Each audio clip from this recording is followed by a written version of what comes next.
Sorry, for the record, Advocate Matthews, the defense also ready to proceed. Said for the record, you are also still ready to proceed today? Yes. I have to acknowledge you at least.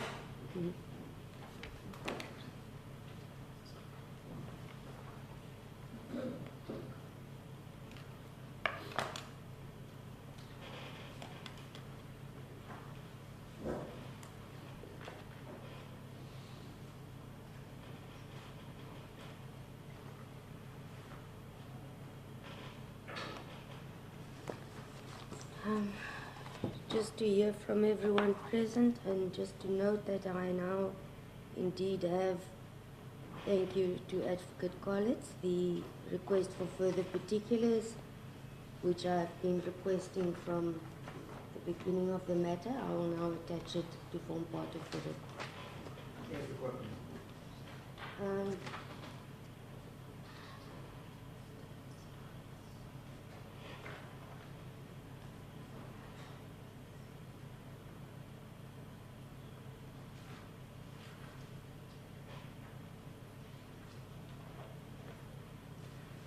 They request that I now spend time and acknowledge all the media houses present. Okay. Zianda Zweni from the Daily Dispatch, Intle Mboyana, Daily Dispatch, Sipa Kema, Newsroom Africa, Siyabonga Ngayana, Newsroom Africa, Carolee Dorfling, Network 24 or Media 24, Ronald Masinda, ENCA. The handwriting here is very small. I see is a Tanto Lebayana from the EFF. The handwriting is very small. Abungile Yankees, SABC. Akobile Vena, SABC. Is that everyone? Yes, sir. Thank you. Thank you, Advocate Otis. You said paragraph 59.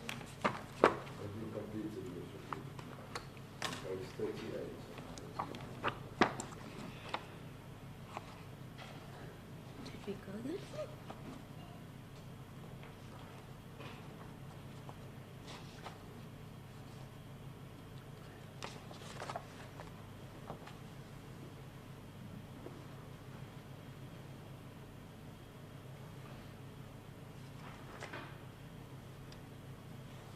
You sure we went to page 38? I still recall. Confirmation from my colleagues as well. Okay. I seem to recall we were still at the point where you were saying the state has become, I don't know, camera happy, and then we call time. But nonetheless, let us proceed. Page 38. I dealt with the argument on the merits, and this is where we turn to the law, Your Worship, and the heading is the onus after the defence have closed their cases. And there's reference to the decision of State versus Glorville, a decision of the Supreme Court of Appeals in 2002, and a quote from paragraph 18, where we said, third, that the accused cannot be ambushed by the late or unheralded admission of hearsay evidence. The trial court must be asked clearly and timelessly to consider and rule on its admissibility. This cannot be done for the first time at the end of the trial, nor in argument, still less in the court's judgment, nor on appeal.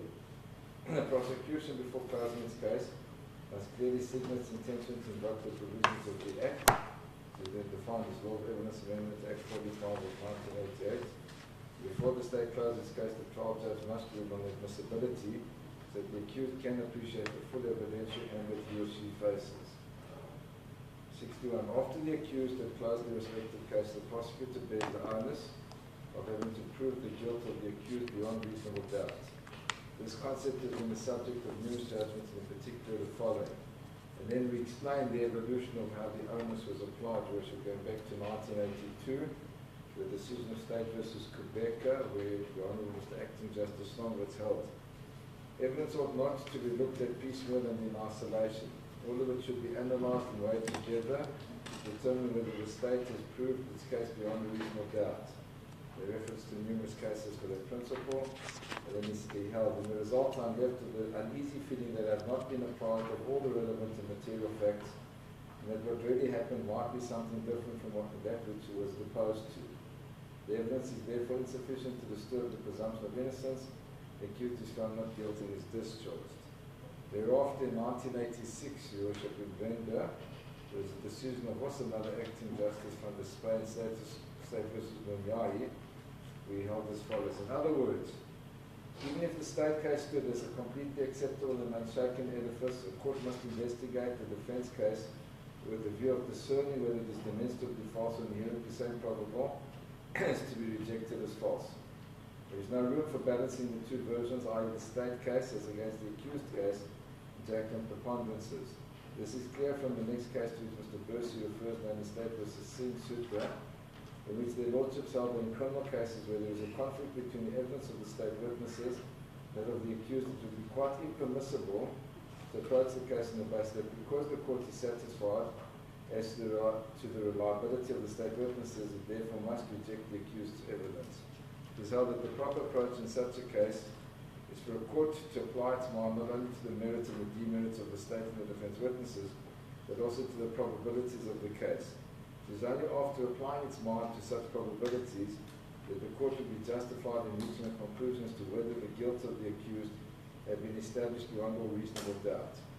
Then, as I said, Your Worship, there was the development in 1999 in State versus Van der Meyden, where Mr. Justice Nugent disagreed with that approach and held that the onus of proof in a criminal case is discharged by the state if the evidence establishes the guilt of the accused beyond reasonable doubt. The corollary is that he is entitled to be acquitted if it is reasonably possible that he might be innocent. See, for example, Rich versus Difford, especially at 373-383. These are not separate and independent tests, but the expression of the same test when viewed from opposite perspectives. In order to convict, the evidence must establish the guilt of the accused beyond reasonable doubt, which will be so only if there is at the same time no reasonable possibility that an innocent explanation which has been put forward might be true. The two are inseparable, each being the logical corollary of the other. The process of reasoning which is appropriate to the application of that test in any particular case will depend on the nature of the evidence which the court has before it. What must be borne in mind, however, is that the conclusion which is reached, whether it be to convict or to acquit, must account for all the evidence. Some of the evidence might be found to be false, some of it might be found to be unreliable, and some of it might be found to be only possibly false or unreliable, but none of it may simply be ignored. So it's a holistic approach that's adopted. Thereafter, in State versus Van Aswegen in 2001 in the Supreme Court of Appeal, Justice Cameron followed this approach and held that the court did not base its decision that to convict or acquit on only a portion of the evidence. The decision had to take into account all the evidence. And then in State versus Chabalala, which is a 2003 Supreme Court of Appeal decision where Justice Hare held the following and said, the trial court's approach to the case was, however holistic and in this it was undoubtedly right, State versus Van Aswegen. The correct approach is to weigh up all the elements which point towards the guilt of the accused against all those which are indicative of his innocence, taking proper account of inherent strengths and weaknesses, probabilities and improbabilities on both sides, and having done so, to decide whether the balance weighs so heavily in favour of the state as to exclude any reasonable doubt about the accused's guilt. The result may prove that once a scrap of evidence or one defect in the case for either party, such as the failure to call a material witness concerning an identity parade, was decisive, but that can only be an ex post facto determination, and the trial court and counsel should avoid the temptation to latch onto one apparently obvious aspect without assessing it in the context of the full picture presented in evidence. Once that approach is applied to the evidence in the present matter, the solution becomes clear. In State versus Traynor, another Supreme Court of Appeal decision that was delivered by Justice Nafsa, he held that a conspectus of all the evidence is required. Evidence that is reliable should be weighed alongside such evidence as may be found to be false. Independently verifiable evidence, if any, should be weighed to see if it supports any of the evidence tendered. In considering whether evidence is reliable, the quality of the evidence must of necessity be evaluated as must corroborative evidence, if any. Evidence, of course, must be evaluated against the onus on any particular issue in respect of the case in its entirety. The compartmentalized and fragmented approach of the magistrate is illogical and wrong. In dealing with the requirement when assessing a claim of private defense that there must be a reasonable connection between an attack and the Defensive Act, Snyman Criminal Law 4th edition states the following at 107. It is not feasible to formulate the nature of the relationship that must exist between the attack and the defense in precise abstract terms. Whether this requirement for private defense has been complied with is in practice more a question of fact than of law. At 109, the learned author states, it is submitted that the furthest one is entitled to generalize as to require that there should be a reasonable relationship between the attack and the Defensive Act, the light of the particular circumstance in which the event took place. In order to decide whether there was such a reasonable relationship between attack and defense, the relative strength of the parties, their sex and age, the means they have at their disposal, the nature of the threat, the value of the interest threatened, and the persistence of the attack are all factors, among others, which must be taken into consideration. One must consider the possible means or methods which the defending party had at her disposal at the crucial moment. If she could have averted the attack by resorting to conduct which was actually less harmful and that actually employed by her, and if she inflicted injury or harm to the attack which was unnecessary to overcome the threat, her conduct does not comply with this requirement for private defense. In State v. Shackle, Justice Brunt in 2001 also in the essay held as follows. It is trite principle that in criminal proceedings the prosecution must prove its case beyond reasonable doubt, and that a mere preponderance of probabilities is not enough. Equally trite is the observation that in view of the standard of proof in the criminal case, the court does not have to be convinced that every detail of an accused version is true. The accused version is reasonably possibly true in substance. The court must decide the matter on the acceptance of that version. Of course, it is permissible to test the accused version against the inherent probabilities, but it cannot be rejected merely because it is improbable. It cannot be rejected on the basis of inherent probabilities if it can be said to be so improbable that it cannot reasonably possibly be true. Then in Tutor versus the State, the Constitutional Court decision by Justice Interalter, in the majority decision he held, on this reading of the ex tempore judgment, the trial judge made a conspicuous error of law. On a charge of murder, putative private defense is not determined on the basis of a test that is objective. Following the Oliveira, the authorities are clear. The central issue at the trial of the applicant should have been whether the state had proved the unreasonable doubt that the applicant subjectively had the intent to commit murder. It was reasonably possibly true that the applicant entertained the honest but mistaken belief that his life was threatened, that he was entitled to act in private defense, and the state would not have proved its case. The reasonableness or otherwise of the applicant's belief is not relevant to this inquiry. It is relevant to the question as to whether the applicant was guilty of culpable homicide. The trial judge's invocation of an objective test for putative private defense was an error of law, one that is fundamental to the soundness of his findings as to the guilt of the applicant on the charges of murder and attempted murder. What this illustrates is that the trial judge did not have the applicant's state of mind at the forefront of his assessment. Rather, his assessment of the applicant's defense was marked by what he reasoned to be objective considerations and probabilities. This is the very ambiguity that lies at the heart of the trial judge's formulation of the test for putative private defense. The state of mind of the accused is to be judged. The trial judge stated on the basis of what the accused had in mind objectively considered, and hence on the basis of reasonableness. That is not the correct test, but it appears to have been an operative test used by the trial judge. This too then supports the interpretation of the test for putative private defense enunciated by the trial judge, the ex tempore judgment, as being a test that references objective considerations. And we say more recently, in the case of Michael Yankees versus the state, which was also Supreme Court of Appeal decision, Matujani held as follows. The High Court materially misdirected itself by not taking into account the entirety of the evidence and neglecting the fundamental principle in criminal proceedings that the state must prove its case beyond a reasonable doubt.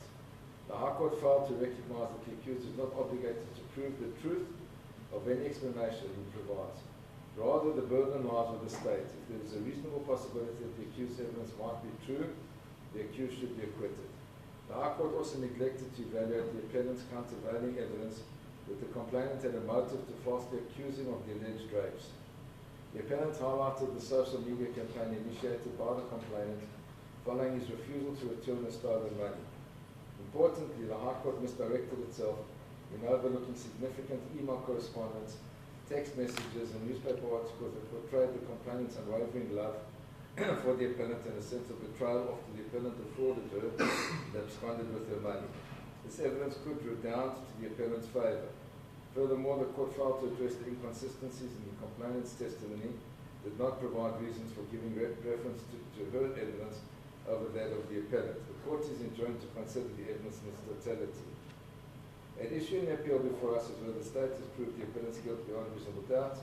On the evidence presented before the trial court, there is conflicting evidence as to whether the appellant was with the complainant at the hotel when the incident occurred.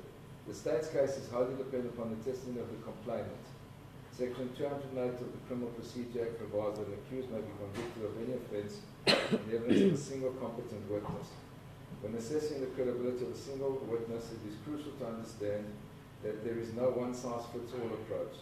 The evidence presented by such a witness must undergo the same rigorous scrutiny as any other evidence.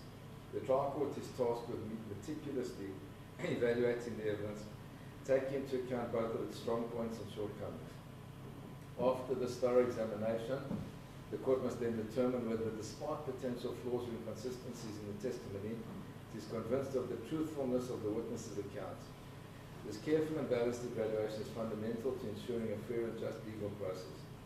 The court must assess the credibility and reliability of the complainant's evidence in light of all other evidence presented. It must weigh the potential risks associated with relying exclusively on the complainant's account as a single witness and seek corroborative evidence from other sources when available.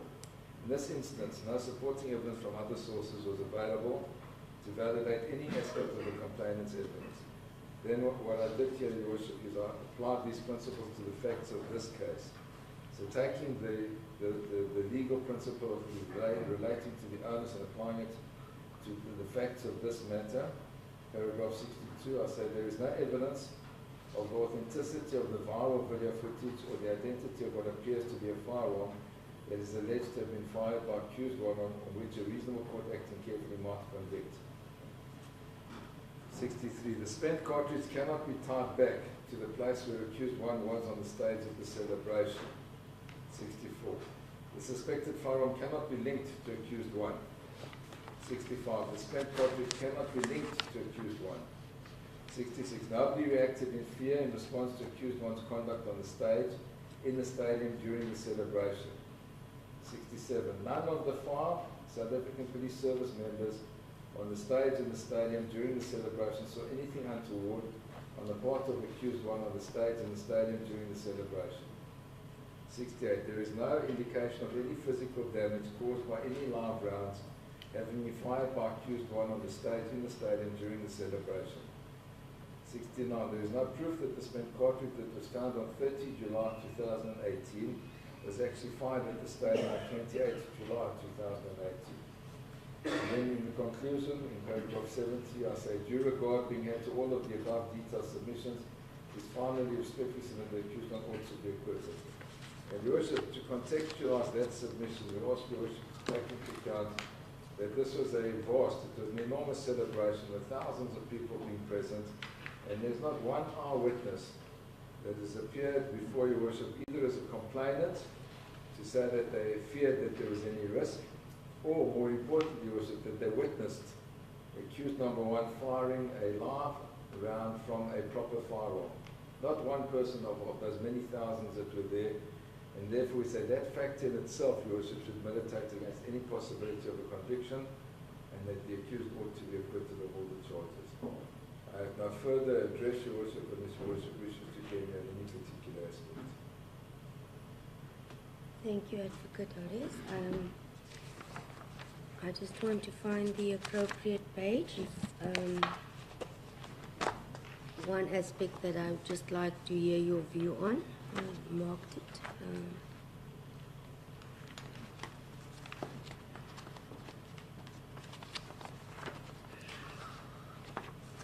Sorry, I'm just looking for the relevant page.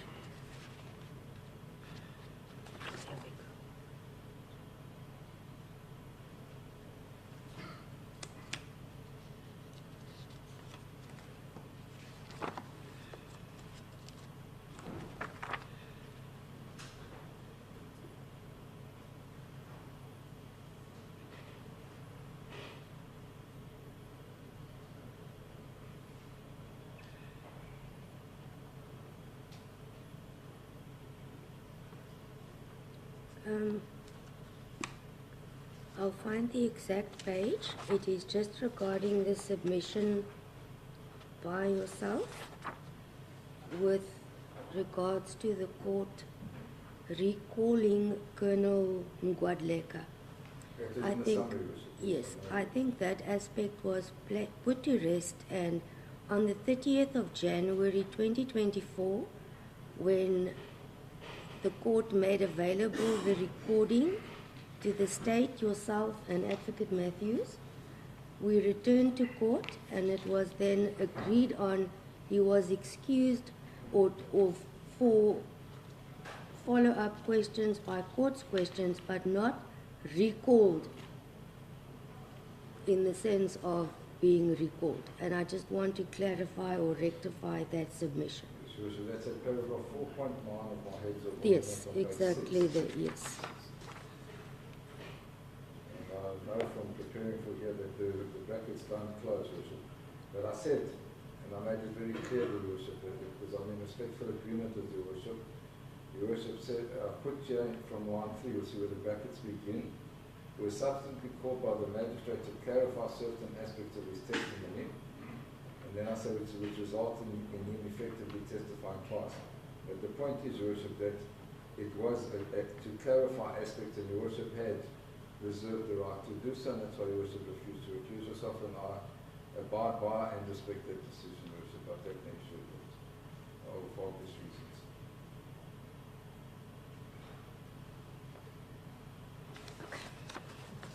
Thank you. That was the only aspect I wanted to Worship, I have clarify. no difficulty as an officer of the court clarifying that Your Worship had said that witness may be called by the court to clarify the later stage. That's precisely what then did happen, Your Worship. Thank you, Advocate Rhodes.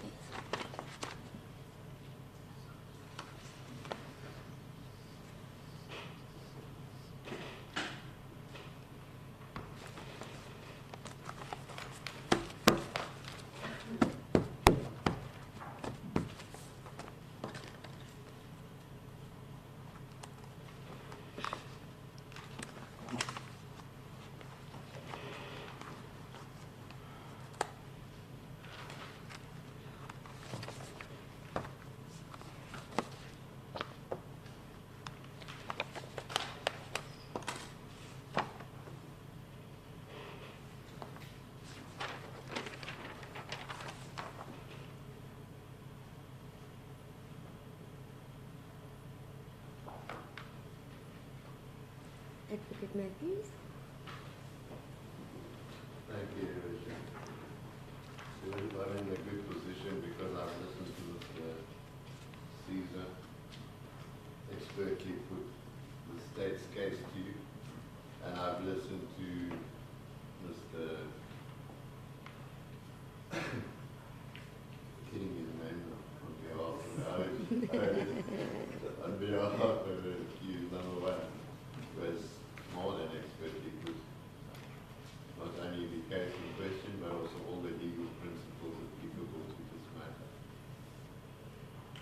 Your Worship, I want to commence with the case for accused number 2 by emphasizing the fact that accused number 2 is charged on 2 counts, in counts 4 and 6.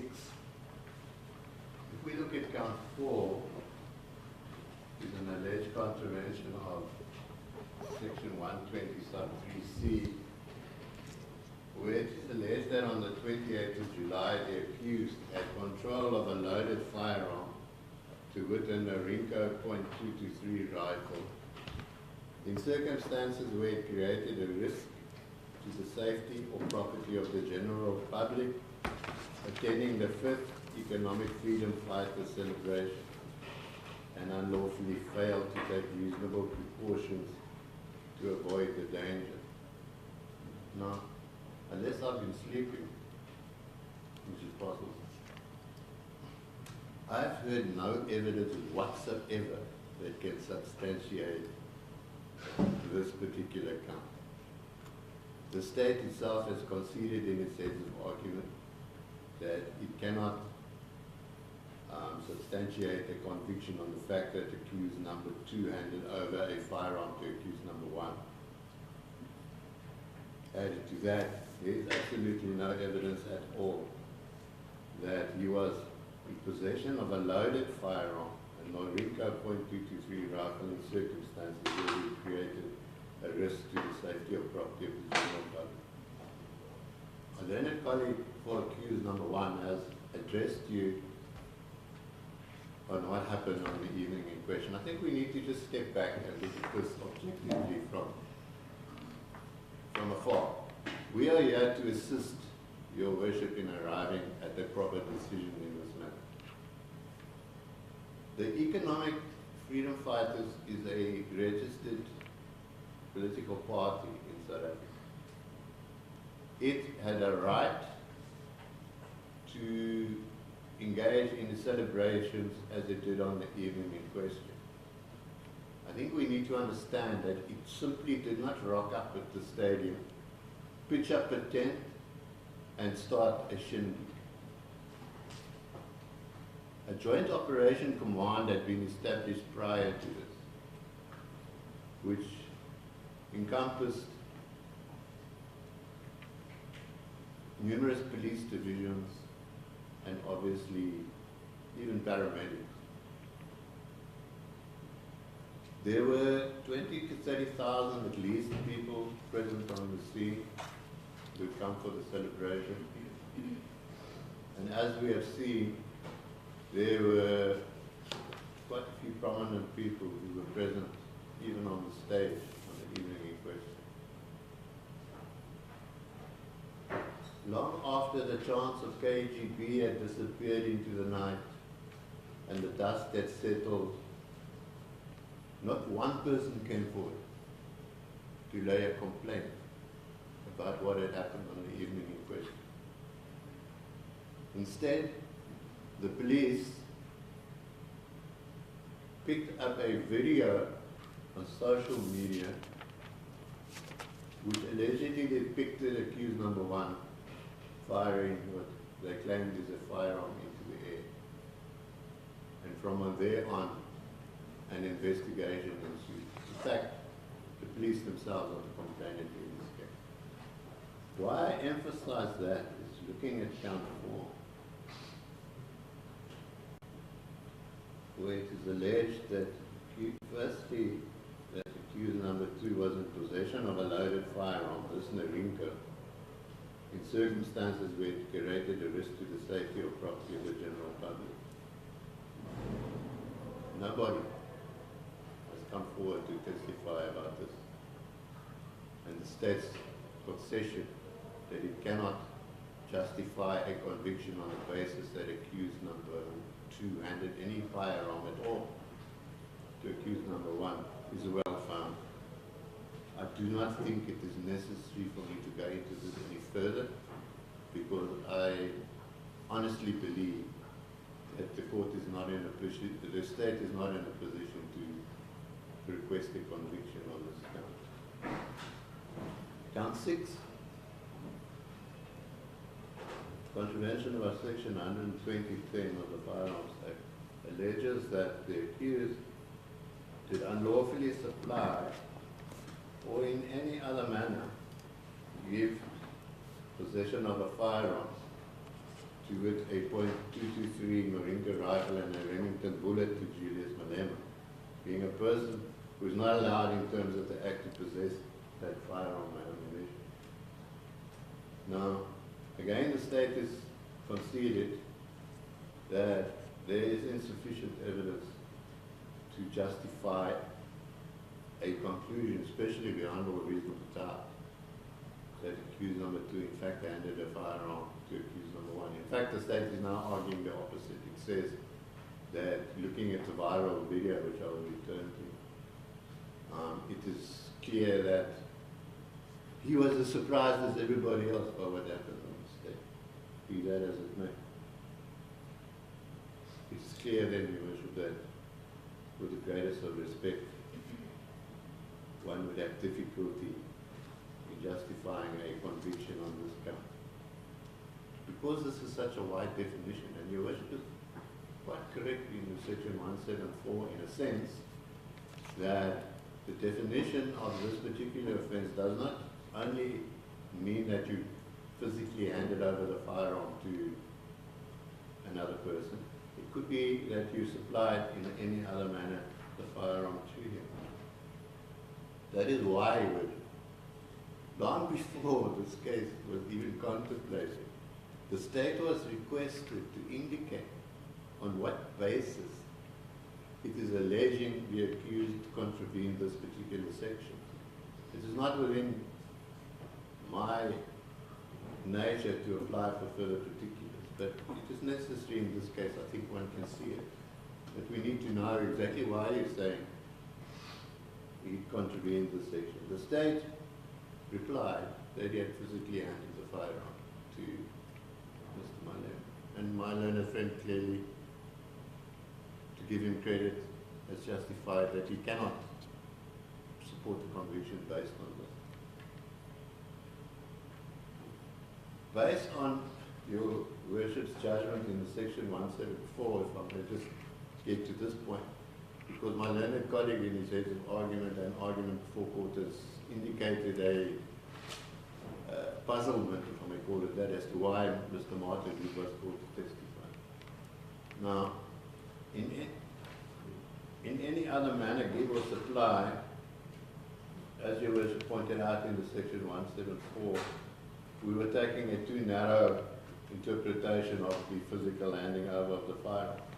That was because your worship was not in possession of the further particulars at the time. Mr. Wood testified that he, as an attorney, was intricately involved in tactical security services. He was the person who did all the firearm applications. He testified that Mr. Clement Nduli was the responsible person for the company, and that this firearm was, in fact, booked out to one Larry Mabunta. It had nothing to do with accused number 2. That evidence was never disputed by the state, and I think it is the truth, so why dispute it in the first place? That brings me to one criticism which I need to raise, and that is Larry Mabunta. Your Worship, if anybody could have answered in this particular case as to why a firearm which is allegedly linked to a cartridge case found at this particular stadium, if anybody could have answered to that, it would have been Mr. Larry Mabunta. Now, I don't think my learned friend meant it in the sense that he said it when he was cross-examining accused number 1. But it appeared to us that he was saying that this evidence of Larry Mabunta has now only arisen after accused number 1 started to testify, which is obviously not the truth. Because if you look at the further particulars, the state in its further particulars alleged and stated that Larry Mabunta was the person to whom the firearm was booked out. He was present in East London on the night in question. He was present at the stadium on the night in question. And as accused number 1 has testified, he was on the stage standing right next to him. The difficulty I have with this is I'm failing to understand why the state did not engage with Mr. Larry Mabunta. We know, Your Worship, that if a witness doesn't want to cooperate with the police, it's a very simple procedure to Section 205, which means you are served with a subpoena to appear before a magistrate and tell the magistrate what you know about the case. If you don't do so, the magistrate will sentence you to prison. It's a simple procedure such as that. I think the reason why the state didn't engage Mr. Larry Mabunta is because they were aware that Mr. Mabunta, on the day when he came to Durban with his firearm and met with Colonel Janssen, told Colonel Janssen that this firearm, I believe you're looking for this firearm, you want to test it for East London, but this firearm was not in East London on the evening in question. Now, Colonel Janssen was at TSS to do a security check on all the firearms. He was in fact a very good witness when he testified. I don't think any of us challenged what he was saying. And it is clear from this particular piece of evidence, and if we're going to take it into account, we must take the whole piece of evidence into account. Don't stop at the point where Larry Mabunda says, I've brought the firearm because I believe you're looking for it. Add on. But this firearm was not in his London on the evening of the day. It's clear to me, Your Worship, that accused number 2 cannot be convicted of contravening section 12010 of the Firearms Act because it's clear that there's simply no evidence on which this court can say beyond a reasonable doubt he handed the firearm to Mr. Malema. But if I may just deal with another 2 aspects which, well, let me just say this. We have submitted the ends of the argument. I'm not going to follow my learned colleagues' examples of going through paragraph on paragraph. Your Worship can read what you want to read and discard which you want to discard. I want to deal with this video evidence. We have 2 videos, and dealing with the video evidence, you must understand something, that the state is conceding that accused number 2 cannot be convicted based on the viral video. However, there must be a word of warning about this video. Everybody's talking about the advent of artificial intelligence. It's not a new thing. In order for a court of law to be satisfied beyond a reasonable doubt that a video that has been played to it is sufficiently authenticated and sufficiently true that a court can rely on it, there are certain steps surely that must be taken. In our law, unfortunately, old English law, the distinction is tried to be drawn between what is documentary evidence and what is. It serves no purpose with respect in the modern times to go back to some old English law. What we need is a guideline as to how these videos should be accepted by the court. We know that closed circuit television is a very, very important tool against the fight against crime. We see it of videos or cameras that are set up in intersections, big accidents that happen. We see it at ATMs where people are stealing money. We see it in firms. In fact, there's hardly a place in the world where you're going today where you're not on camera. It's important, therefore, that before a court can take into account evidence of a video such as this, we must be satisfied as to a number of aspects. And these aspects, strange enough, in State vs. James Robert, which is a long time ago, 1986, the judge indicated that in order for cell phone photos or videos to become relevant, the first step is it must have bearing on the issues to be decided by the court. And I concede that that is in fact so, yeah. Secondly, it should be verified as being a true image of what was captured by the person who took it. Thirdly, it should be clear and not edited. And fourthly, it should be presented to the court to be viewed as it in there. And fifthly, the device on which the photo or video was captured, should be reliable. Step back again. What are we looking at here? We're looking at a viral video on social media. I've actually seen a video of Your Worship dancing on the stage at this EFF. Somebody thinks it's funny to be able to put us all there. We're dancing and kicking and enjoying ourselves. It is so easy for these type of videos to be manufactured and put onto social media. I'm not saying that this one was done like that. But what I'm saying is that before a court of law can rely on something like this, This is not the original video we are seeing. It's a video that's downloaded from social media. Any one of us can look on YouTube now and download it. I'm sure most people have. The video that was sent to the police, on which this case is based, we know, was sent from policeman to policeman's cell phone. Now, is that going to be a satisfactory method of how we're going to deal with this video? I say not to it. We need a person to took that video, and there can be no difficulty for me for the state to have traced that particular person. If they posted it on social media, then you are able to trace who posted it. It's no different to somebody making racist remarks on a Greek island on a video. They trace him.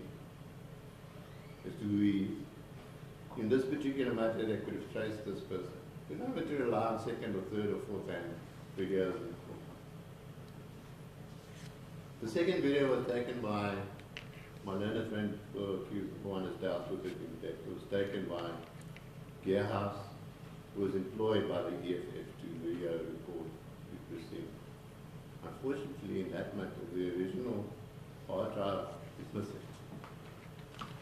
We have heard evidence, however, from somebody from Gearhouse who said he viewed it and can authenticate it. So I concede that. The first video, however, is the problem. When I say it's a problem, I'm actually arguing against myself because it assists accused number 2 in the sense that, as the state has indicated, that video shows that he was very surprised by what was happening. Which if I need to move on then just to this aspect of being an accessory after the fact.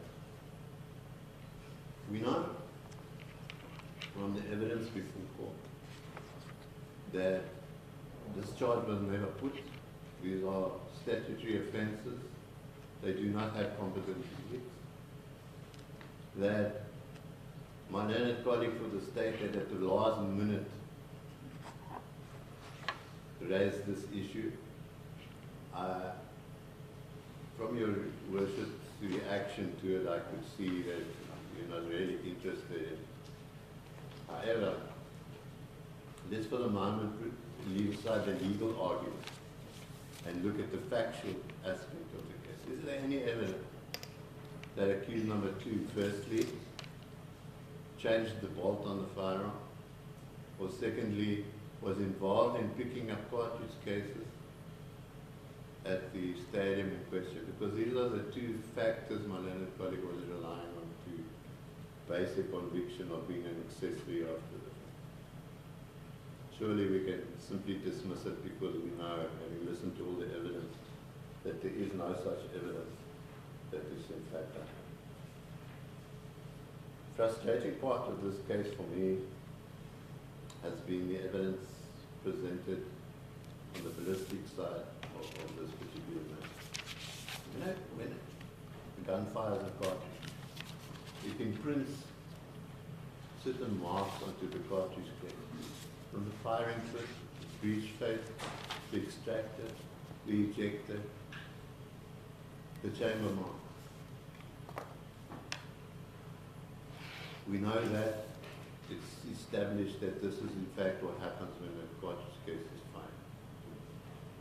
I've yet to find a case in South African law which sets out what are the requirements for a court before it can rely on a ballistic match in a particular cartridge, dealing with cartridge cases. We know overseas in law, Dorbert in the United States, many other cases, all differ in a sense that various jurisdictions require various standards that must be applied. Ballistics is not a science. It is an objective opinion of somebody looking through a comparison microscope at what he perceives to be a match of a cartridge case. You look at DNA, for example. We know now that none of our DNA is the same unless you've got a twin. We look at our fingerprints. We know that none of our fingerprints are the same.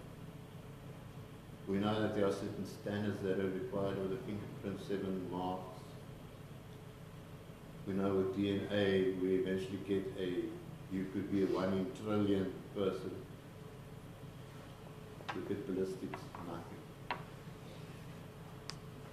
I'm concerned in this particular matter, this cartridge case that was allegedly found on the scene. The state has indicated in its evidence that we found neck marks on 2 different places of the neck, which in comparison to tests fired out of this firearm, he comes to the conclusion that they are similar. What we know for certain is that the firing pin, the breech block, the extractor, the ejector are all negative. Now the explanation given for that is, well, the bolt of the firearm must have been changed. Look at my evidence that any bolt of any firearm was changed. And just to correct my learned friend, of these particular firearms and the maker firearms, there are 3 which have no number stamped on their bolts. It is not a requirement of this particular firearm that it should have a number stamped on the bolt. In fact, there are 3 of these firearms that don't have any number stamped on them. It is not like the serial number stamped on every moving part of the firearm like we get in other firearms. The conclusion the court would have to draw from this is that the evidence of the so-called match of this cartridge case is of such a strong evidence that all the other negative parts of the firearm, in other words, the extractor, the ejector, the firing pin, you can ignore them. The manner in which the state presented this evidence is also a concern to me. A court of law is not there to simply accept what an expert says. The expert can't usurp the function of the court. It needs to be an explanation as to how you came to your conclusion. You can't simply hand up court charts. You could take those court charts and explain how you came to that conclusion so that the court can be satisfied. That the manner in which you came to the conclusion is satisfactory to find beyond a reasonable doubt that that firearm fired that particular cartridge case. We know that the cartridge case was found. I see, need no criticism, but in your 174 judgment, your worship has indicated the cartridge case was found close to the point where it was fired. It was not found close to the point where it was fired. It was found in a tent some distance away. We know that that cartridge case could not have got there through the firing of the firearm. It is too far away. The firearm ejects, we've got all these tests that were done by it. The firearm ejects a certain distance. We don't know how it got there. It could have been kicked there, it could have been landed there, it could have, when the people were cleaning up afterwards, it could have flapped with the tent and gone there. We've got no idea. The point I'm trying to make is that we've got a bit of a quantum leap here. We found a cartridge case and then we say it was fired by this firearm and then we say it was fired on that evening out of that particular firearm. In the absence of the man whose firearm it is, who's there on the state, who the state could have called to come and testify or forced him in terms of Section 205, I don't think much reliance can be placed on those particular matters. Courts accused number 1's version that the firearm he was using on the evening in question was not a real firearm. There are other aspects of the case of argument I've dealt with that I don't want to emphasize at this particular stage unless there's something, and I'm sure there might be something you want me to talk about. I've dealt with the Boxer's case. The Boxer simply says that paragraph 10 on my use of argument. It's a failure to discharge and accuse at the end of the state's case can be a misdirection. he was, and there should have been discharged at the end of this case had been done, that might be unconstitutional. My learned friend has conceded at the end of everybody's case that he does not have a case against accused number 2 of handing a firearm over to accused number 1. He should probably have done that at the discharge stage.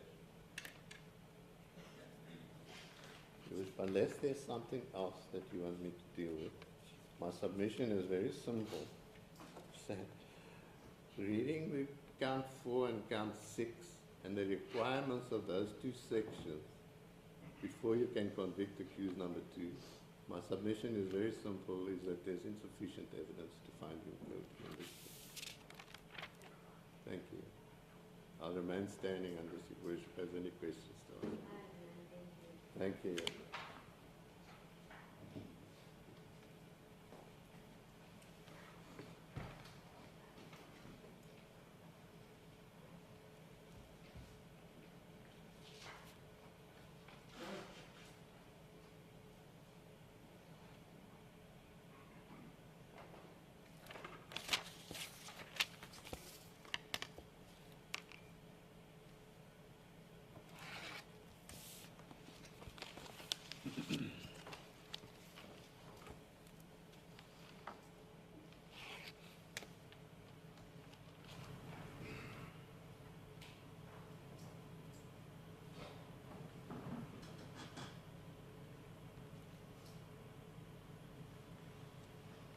Advocate Caesar, is there any reply by the state?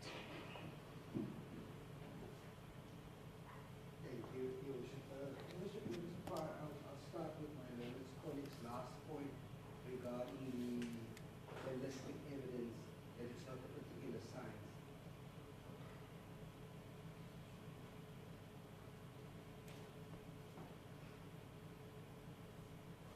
We must remember that what led us expertise insofar as firearms are concerned is there to assist the court to come to a particular decision insofar as a particular field that the court might not have so much knowledge about.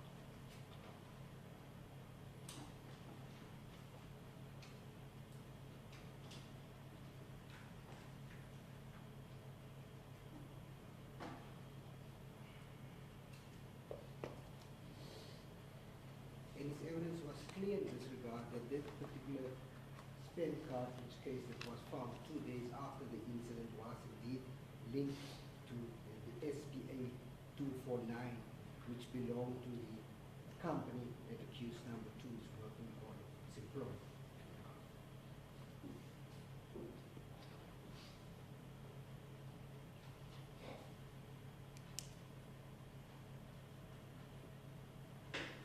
I did undertake last time that I will refer the court to the particular page number in Guadaleka's evidence where he actually testified that 4 cartridge cases that was test cartridge cases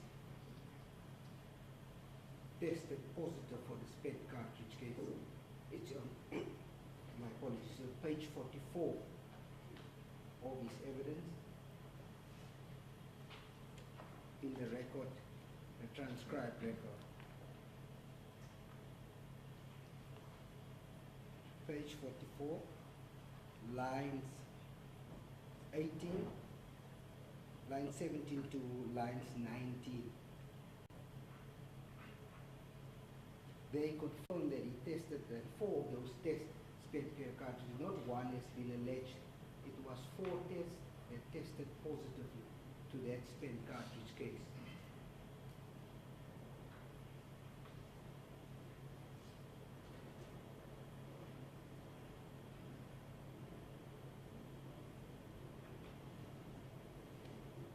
There was also an issue that whether he testified, whether any peer reviews was done. If you look at the transcribed record, Guadaleka confirmed that on page 37, lines 12. There's also other pages where in cross-examination where he was requested or tested on that, where he actually confirmed to them that there was indeed peer reviews done in respect of the test that he performed.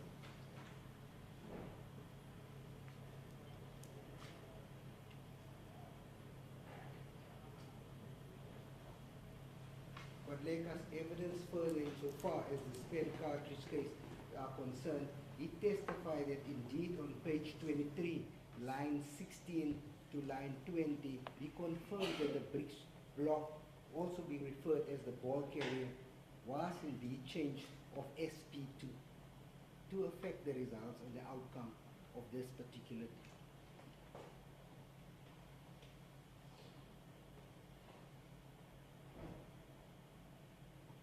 On page 61, under cross-examination, lines 10 to 15, Godleka again confirms that these parts have been indeed changed.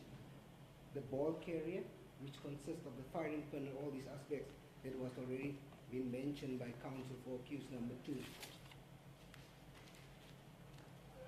The ejector, the extractor, and so on.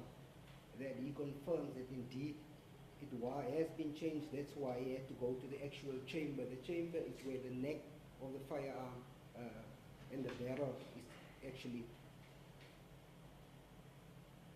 It's very difficult to change. That's the one thing in the firearm that you actually need a gunsmith to change that particular part of a firearm.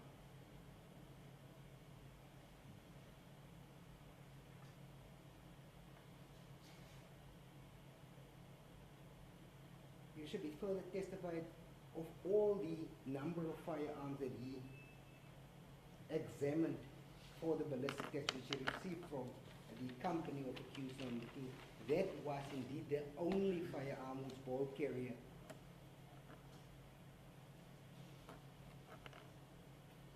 has been changed. Not 3 has been mentioned, but that was the only one of the ones that he has tested or that was sent to the lab.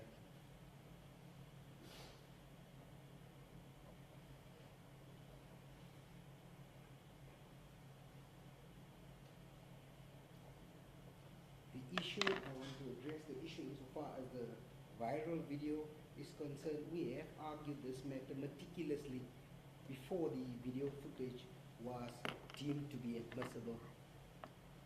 The only issue that the court needed to consider is whether it was indeed relevant, not whether it's authentic or any case law is clear in that regard.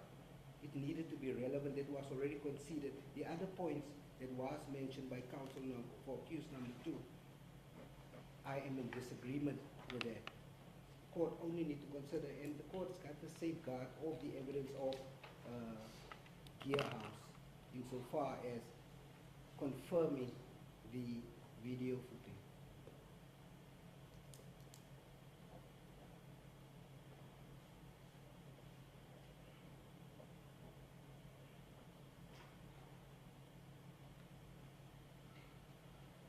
I take note of counsel's for accused number 2's argument about the AI and so on. This is not the case in respect of this particular video. As a matter of fact, it's not the contents from what I could see, not the contents, the actual video footage that has actually been disputed. Because they've relied, as I've already previously pointed out, they've relied on the exact video footages from both sides. Not saying, no, this is something wrong, this has been edited here and edited there. There was no such submissions made. And to make it at this point, it's rather pointless.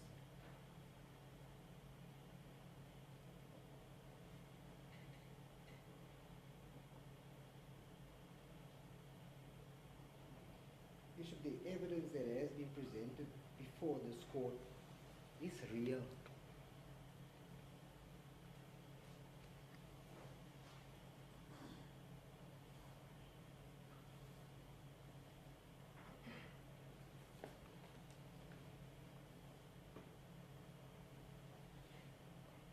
The issue regarding Larry Mabuntla that was raised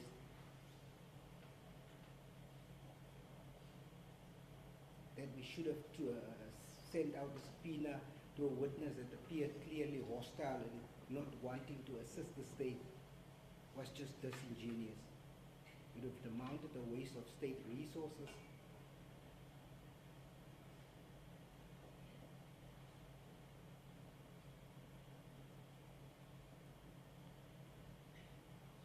On this point of Mr. Mabunta, it is accused number one's evidence that this firearm that was given to him, the toy one, that's as he's alleging, was indeed given by this particular Larry Mabunta, whom we know the firearm was booked out to on the night in question.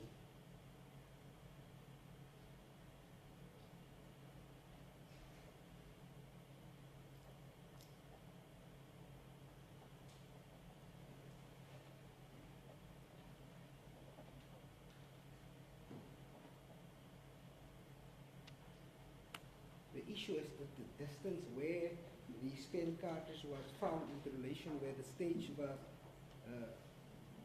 Bishop is neither here or there. Our submission there is whether it was found on the roof or 15, 20 meters from the incident. Remember, these evidence, the stage was reconstructed in the evidence of Becker. So it wasn't an exact science that exactly that is where the stage, but the fact that it was found in such close proximity where the stage was erected originally, Your Worship, this is clear that that firearm was discharged on that night in question. If the court have looked at the timeline, the incident happened at late the Saturday evening, the 28th of July, 2018.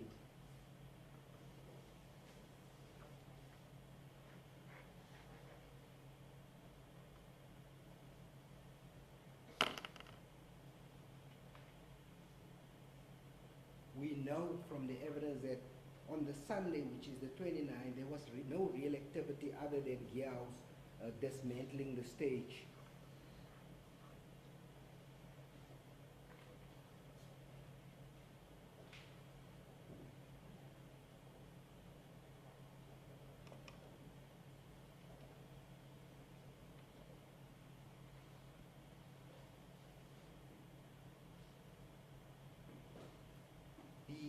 Following day, the cartridge case was found.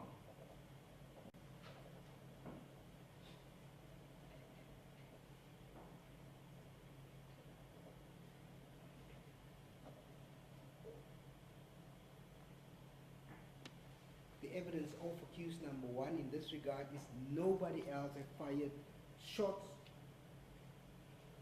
on the night in question other than himself.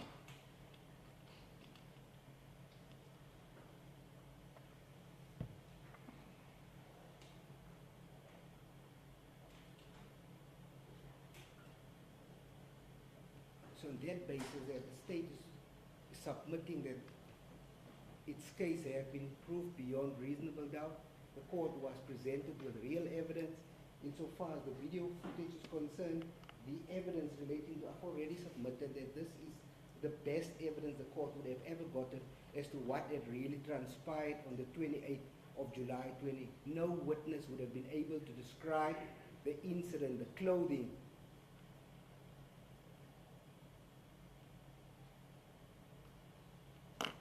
the singing, the chanting.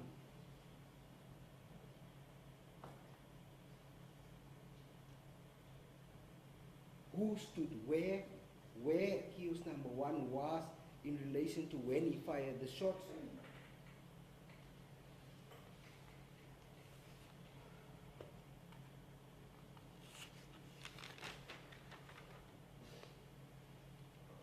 I've already submitted that that is the best silent witness, the best evidence any court could ask for when it comes to video footage technology. Bishop, there was also a submission made that nobody ran or nobody seemed to. It was clear from that video footage, the moment accused number one firing that shots, the first round of shots, people were running.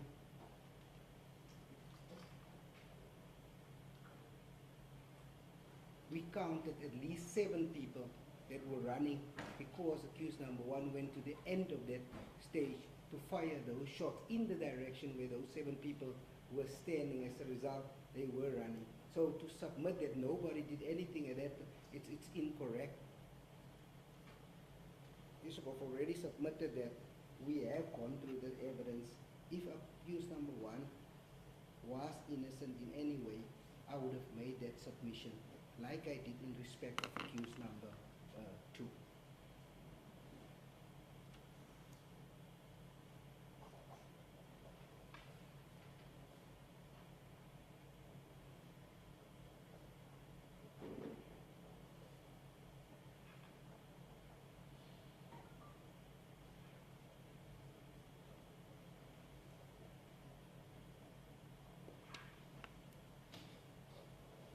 The evidence was viewed by 2 different prosecutors, as your worship is aware, Advocate Smith as well as myself, and we both came to the same conclusion insofar as the evidence is concerned, and we both have more than 50 years of experience. My job is not to get the conviction at all costs, but to assist the court to come to the correct decision. In this regard, it is clear that accused number 1 did indeed fire those shots with SPA 249, and that he should be convicted of the charges as it stands. Thank you.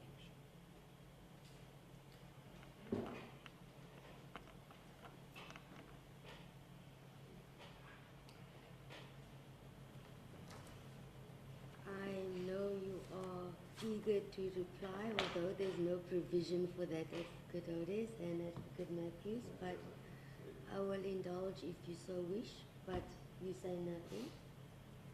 I see Advocate Odes.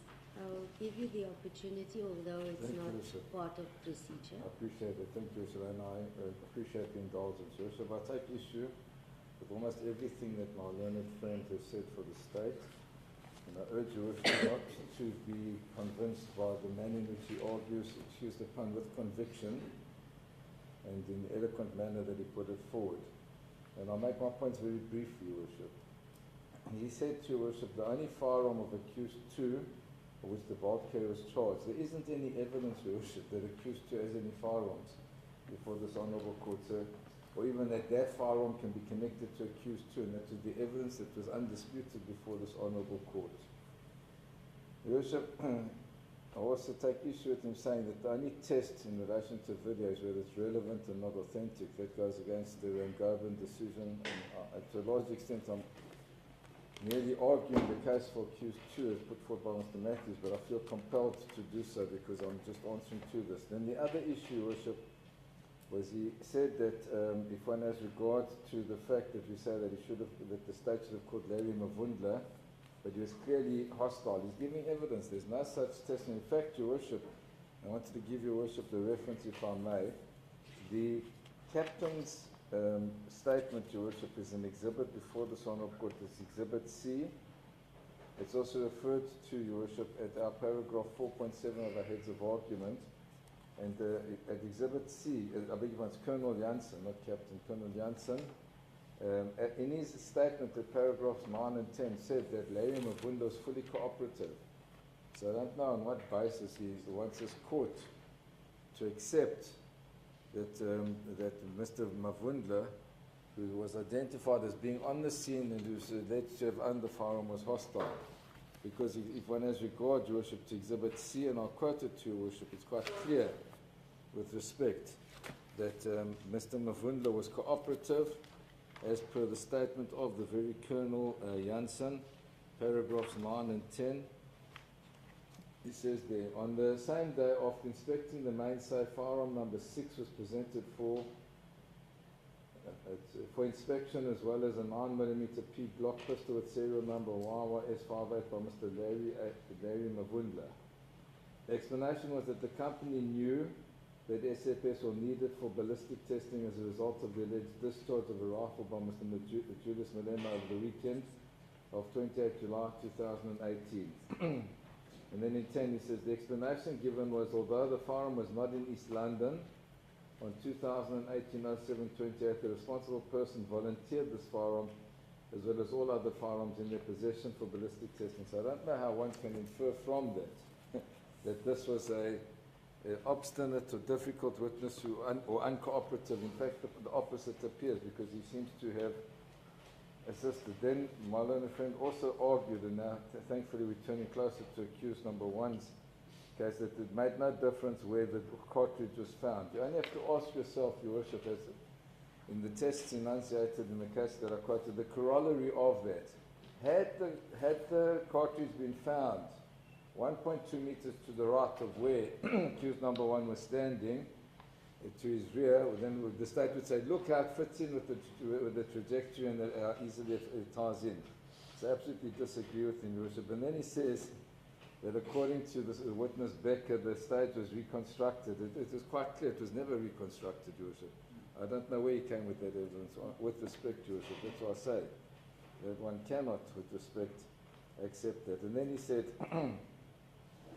that the accused number one admitted that on the night in question that he was the only one that had fired shots. But that doesn't answer the question, Your Worship, because there's no proof that the cartridge arose on that very night. So it could have been there before, it could have come there after. There isn't even proof that that cartridge was shot. So it could have got there at any time or even been dropped there. There's nothing that ties in with that one fact. And that's why I ask Your Worship to have regard to the cases that we referred to which say that you must take cognizance of all the evidence, not just aspects that suit the state's case. Similarly, Your Worship, and this is the clearest example of my learned friends arguing with conviction, with eloquence, but not fitting with the facts, where he says that if number one was innocent, he would have made that submission like he did with accused two. What did he do, Your Worship? He charged accused two.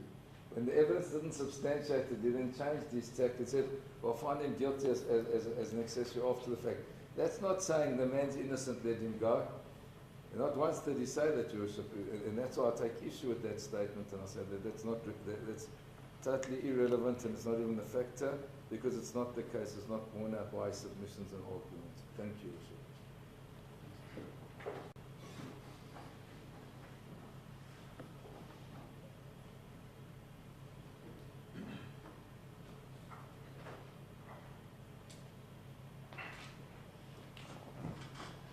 All right. I'm happy to say we've reached the conclusion of everything, and now the ball will be in my court, and I'll have the opportunity to speak, but not today. So do we arrange a date in chambers? What do you prefer? Let's adjourn, Your Worship.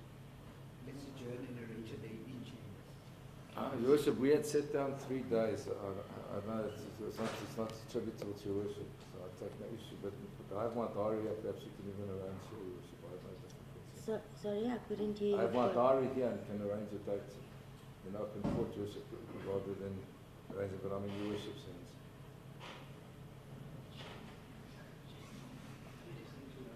We would really like to get this matter finished. I don't know whether there's any possibility that we could probably stand out till Wednesday for that. That's never going to happen, Advocate Matthews. I think yourself, Advocate Odes, Advocate Caesar, you know the amount of work you've put in, the hours, the days, the months. It cannot be done in one day. This court is in session 5 days a week, in excess of 5 to 6 court hours daily, with a turnaround judgment time of every day due. My after-hour times are limited. They are exhausted, including weekends, public holidays. They are fully booked. But once we've reached this point, of course, it becomes due, and I have to spend those hours and days and weekends preparing for this. January, can I suggest the date 26th 26? of January?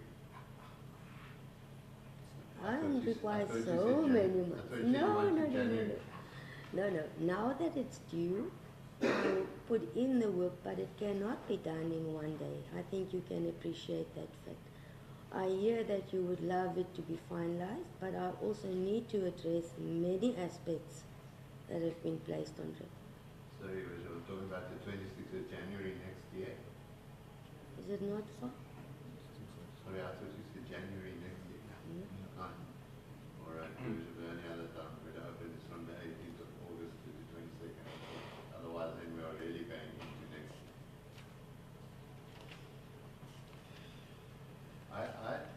I'm the first one to praise regional court magistrate who was sitting with 4 or 5, 6 sometimes murder cases on their roll in a day. Where the High Court has probably got 2 per session. I've got 187 cases to deal with from my Exactly. So I really do understand you, and please don't misunderstand me. But you must understand that those 186 cases must also be serviced by us. So our time is also taken up. Of course. So I'm suggesting from the 18th of August. I don't know whether my letter rights are available. Okay. Look, what I'm going to do at this point, since we've encroached on everyone's time and possibly your clients need a water break or a bathroom break, you can discuss dates. You don't have to discuss it with me in chambers. I'll come back to court and you can give me the proposed dates and I can cross-reference in my diary as well. So can we just agree on what time you would like me to be back?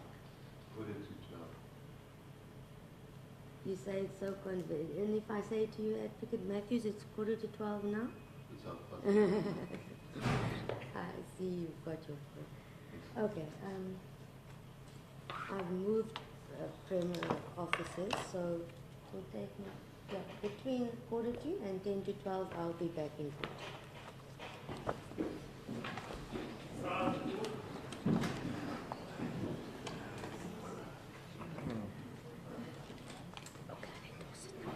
Thank you. Court will adjourn.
30th of September, Your Worship.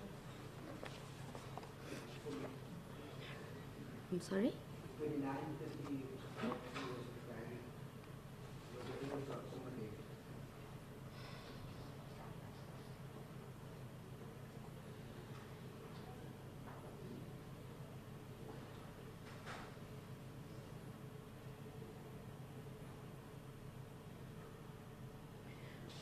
Okay. Except for those 2 days, was there any other suggestions, or was those the only 2 dates that you've identified?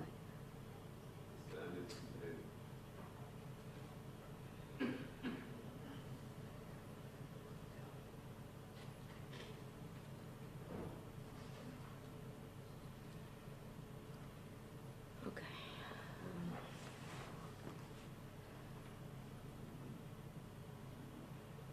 I will make myself available whichever day is suitable to council.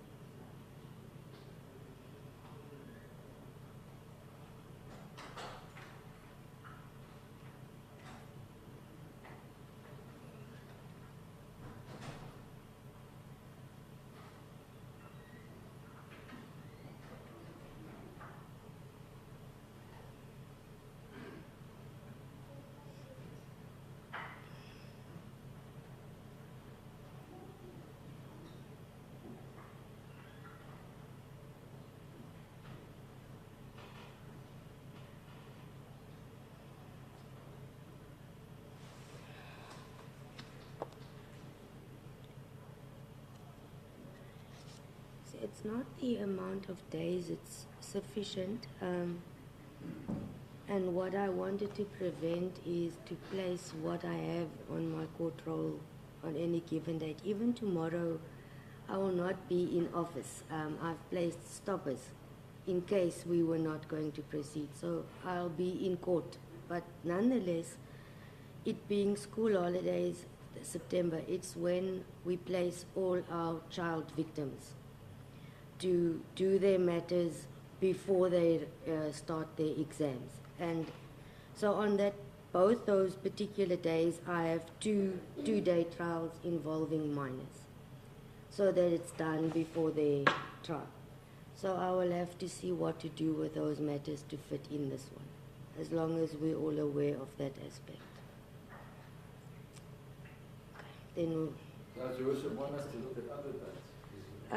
it's going to be that way for basically the rest of the year. So we may as well try, and I will see if I can call those matters forward and arrange dates and determine what grade they are doing, because I don't want to interfere with if it's grade 12 or even 10 high up with the exams. That's why we've specifically used September with the court intermediary.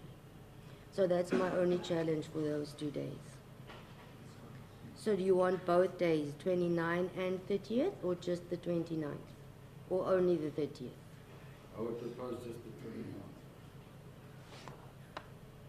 Okay, possibly I can help. Okay. Suitable, Advocate Matthews? 29? I'm not going to be here, but there will be somebody that will come and do that. The state suitable, right? Yes, suitable.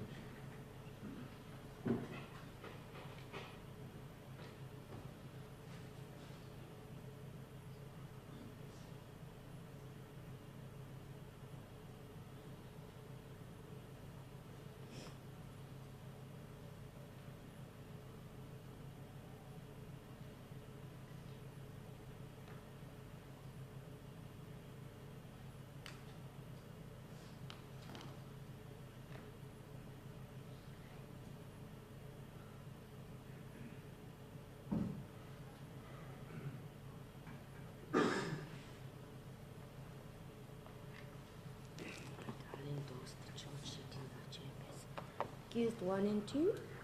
At this point then, the matter is postponed for judgment by court to the 29th of September, both on bail, warrant 830, Regional Court 4, for judgment to proceed. Thank you. And the court please.